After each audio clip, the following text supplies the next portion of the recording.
리더십은 대신해주는 능력이 아닙니다. 결정할 수 있게 만드는 능력인데요. 우리는 종종 돕는다라는 이름으로 결정을 대신해줍니다. 그 결과 팀원은 성장하지 않고요. 주도성이 사라지고 확인만 하는 사람이 되죠. 좋은 리더는 대신 모든 걸 일일이 다 정해주지 않습니다. 기준을 주고 결정하게 하고 책임을 지죠. 이 차이가 팀원을 점점 위축시키는 통제자와 사람을 성장시키는 리더를 가릅니다. 여러분의 성장과 성공을 뜨겁게 응원합니다. 안녕하세요. 고객을 이해하고 서비스를 연구하는 박강사입니다. 그건 그렇게 하면 안 돼. 이게 더 맞아. 그냥 내가 말한 대로 해. 이렇게 해, 저렇게 해. 이런 지시는 결정을 빠르게 만듭니다. 실수도 줄여요. 속도도 올라갑니다. 겉으로 보면 아주 효율적이죠. 그래서 우리는 이러한 지시를 돕는 것이라고 착각을 합니다. 그런데 시간이 지나고 나면 이상한 현상이 나타날 거예요. 점점 팀원들은 혼자 결정을 하지 않고요. 이렇게 하면 될까요? 를 반복합니다.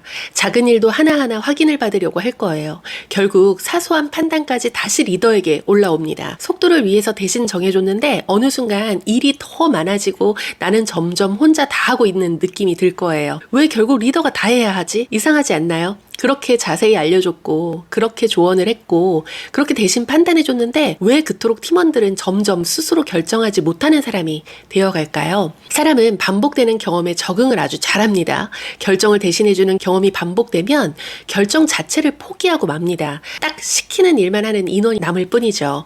그런 팀원들을 보면 요즘 친구들은 소극적이야, 의욕이 없어 등 문제를 사람의 태도로 돌립니다. 그런데 한 번만 질문을 바꿔보죠. 정말 문제는 결정을 못하는 사람일까요? 아니면 결정을 대신해온 탓일까요? 결정을 반복해서 대신해주는 것, 판단을 위임하지 않고 대신해주는 것, 이걸 통제라고 부릅니다. 통제는 목소리를 높이고 하지 마라, 강압적인 태도만을 통제라고 하지 않아요. 결정의 운전대를 계속 리더가 쥐고 있는 상태도 통제예요. 그리고 여기서 중요한 점이 있습니다. 이런 통제를 하는 리더는 되게 악의가 없습니다. 오히려 책임감이 강하고요. 일을 잘하고요. 상대를 아끼는 사람일 때가 많아요. 그런데 바로 그 좋은 의도가 구성원을 아무것도 못하게 만들 수 있다는 점입니다. 때론 통제는 조언처럼 들리고 배려처럼 들리고 책임감처럼 들립니다. 그리고 말하죠. 다 너 잘되라고 하는 말이야. 그 말이 쌓이는 순간 사람은 변합니다. 조직행동 연구에서는 판단 기준이 불분명하거나 결정 권한이 반복적으로 회수될 때 사람은 점점 수동적으로 변한다라고 봅니다. 심리학에서는 이를 학습된 무기력이라고 하는데요. 해도 바뀌지 않는 경험이 반복되면 사람은 시도 자체를 줄입니다. 이러한 조직 분위기에선 똑똑한 사람이 눈치만 보게 되고요. 성실한 사람이 지시 대기자가 되고 주도적이었던 사람이 이거 이렇게 하면 될까요? 만 묻는 사람이 됩니다. 이쯤 되면 우리가 생각해 봐야 되겠죠. 돕는다라는 건 대신 정해주는 걸까요? 아니면 정할 수 있게 만드는 걸까요? 이 차이를 모르면 우리는 리더라는 이름으로 누군가의 성장을 멈추게 할 수 있습니다. 사실 통제는 사람을 위해서라기보다 내 불안을 처리하는 가장 빠른 방법이기도 합니다. 불확실성을 견디기 어려울수록 사람들은 통제를 강화하는 경향이 있어요. 결과를 예측하기 어렵다고 느낄 때 직접 개입을 선택합니다. 실수하면 어떡하지? 시간 더 걸리면 어떡하지? 결과가 안 좋으면 내가 책임져야 하는데. 그래서 대신 정하고요. 대신 판단하고요. 대신 결정합니다. 상대를 돕는 것 같지만 사실은 내가 불안을 못 견뎌서 상대방의 운전대를 대신 잡아주는 격인 거죠. 통제가 강해지면요. 사람은 잘해보고 싶다가 아니라 혼나지 말자로 움직입니다. 동기의 방향이 바뀌면 행동의 질도 바뀝니다. 질문이 사라지고요. 보고는 정답 맞히기가 되고요. 창의와 새로운 도전은 줄어듭니다. 자율성이 보장된 환경에서는 문제 해결력과 지속 동기가 높아지지만 반대로 통제 중심의 환경에서는 단순 수능은 올라가지만 장기 성과와 창의는 감소한다라고 합니다. 팀원의 주도성과 결정 능력은 근육 생성 과정과도 비슷한데요. 웨이트 운동을 할 때 근육이 생기는 이유는 저항을 직접 견디기 때문이잖아요. 근섬유는 부하를 받아서 미세하게 손상이 되고 회복 과정에서 더 두꺼워집니다. 이걸 과부하의 원리라고 하죠. 그런데 덤벨을 누가 대신 들어주면 어떻게 될까요? 당장은 편하겠죠. 자세도 무너지지 않고 실수도 줄고 속도는 빨라질 겁니다. 하지만 근육에는 충분한 자극이 가지 않죠. 저항을 견디는 경험이 없으니 회복도 성장도 일어나지 않는 겁니다. 결정도 같습니다. 판단의 부담, 결과의 책임, 실수의 가능성, 이 심리적 저항을 직접 경험했을 때 결정 근육이 만들어지는 거죠. 그런데 리더가 계속 대신 결정해주면 당장은 조직이 매끄럽게 굴러가는 것처럼 보이겠지만 팀원은 판단의 자극을 받지 못할 거예요. 그래서 편해질 거고요. 그래서 약해질 겁니다. 그러다 어느 날 그 혼자 서야 하는 순간이 오면 아무것도 못하게 되는 거죠.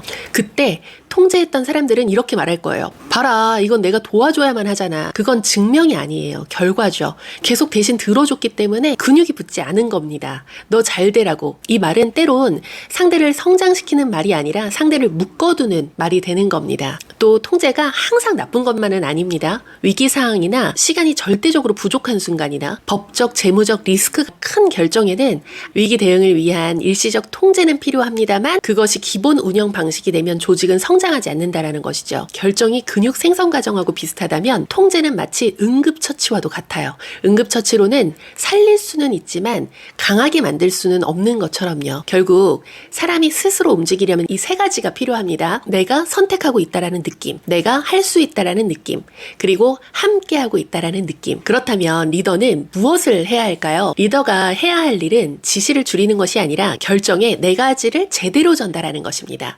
첫 번째, 목적, 방향 주기. 두 번째, 기준, 판단 틀 주기. 세 번째, 권한 범위, 선택 권한 주기. 네 번째, 책임 회수, 안전망 확보. 여기서 빠지면 안 되는 건 바로 책임 회수입니다. 결정은 위임했는데 실패의 책임까지 전가하면 자율성은 한 번에 사라지거든요. 지시를 하지 말라는 이야기가 아닌 거죠. 또 자율성을 준다라고 해서 일단 해봐. 최대한 빠르게 우선 가져와봐. 알아서 판단해봐. 라고 하는 것도 모호한 지시인 거예요. 그래서 일이 잘 되게 하는 리더들의 말은 이 네 가지가 갖춰져야 됩니다. 다시 한번요. 목적, 기준, 권한, 책임. 이 네 가지가 빠지면 지시는 통제 또는 방치가 됩니다. 이 네 가지가 갖춰지면요. 지시는 일이 잘 되게 하는 구조가 되는 것이죠. 첫째, 목적입니다. 무엇이 더 중요한지를 말해주세요.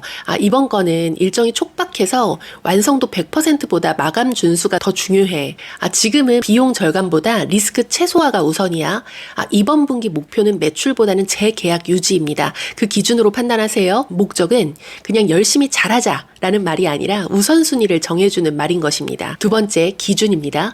판단할 수 있는 선을 주는 것인데요. 최근 세계 분기 평균 단가 기준으로 플러스 마이너스 10%를 넘으면 제외하세요. 납기 2주 이상 걸리는 업체는 이번엔 제외합니다. 리뷰 4.5점 미만이면 1차에서는 빼세요. 기준이 있어야 팀원은 리더의 취향을 추측하지 않아요. 세 번째, 권한입니다. 팀원이 스스로 결정할 수 있는 선도 알려주시는 것인데요. 그 기준 안에서는 제 승인 없이 진행하세요. 1차 선정은 누구씨 선에서 마무리하고 결과만 보고해 주세요. 이 금액까지는 재확인 없이 그냥 결제하셔도 됩니다. 권한이 없으면 사람은 계속 확인할 거예요. 권한이 있어야 결정이 실제로 위임됩니다. 네 번째, 책임입니다. 권한을 줬다면 실패의 무게도 같이 감당해 줘야겠죠. 결과가 기대만큼 안 나와도 그 책임은 제가 집니다. 기준 안에서만 판단하세요. 혹시 문제가 생기면 제가 보고받고 정리하겠습니다. 실행부터 해보세요. 이번 건은 제 승인건으로 처리하겠습니다. 부담 갖지 말고 결정하세요. 이 말들은 그저 멋있는 선언이 아니라 팀원들에게 안전한 실행 환경을 만들어주는 것입니다. 정리하겠습니다. 목적이 없으면 과잉 고민이 생기고요. 기준이 없으면 눈치를 보게 되고, 권한이 없으면 확인이 반복되고요. 책임이 없으면 아무것도 결정하지 않습니다. 좋은 리더는 대신 정해주지 않습니다. 방향을 주고 선을 그어주고 결정하게 하고 앞에 서줍니다. 리더십은 대신 해주는 능력이 아니죠. 우리 팀원들이 스스로 잘 결정할 수 있게 만들어주는 능력인 것이죠. 정말로 누군가가 잘 되길 바란다면 내가 대신 정해줄게가 아니라 이렇게 말해주세요. 이 기준 안에서 누구씨가 결정하고 그리고 그 결과의 책임은 내가 질게요. 결국 조직을 키우는 건 속도가 아니라 결정할 수 있는 사람일 거예요. 그 차이를 아는 순간 우리는 통제자가 아니라 좋은 리더가 될 것입니다. 지금까지 여러분의 성장과 성공을 뜨겁게 응원하는 박강사였습니다. 감사합니다.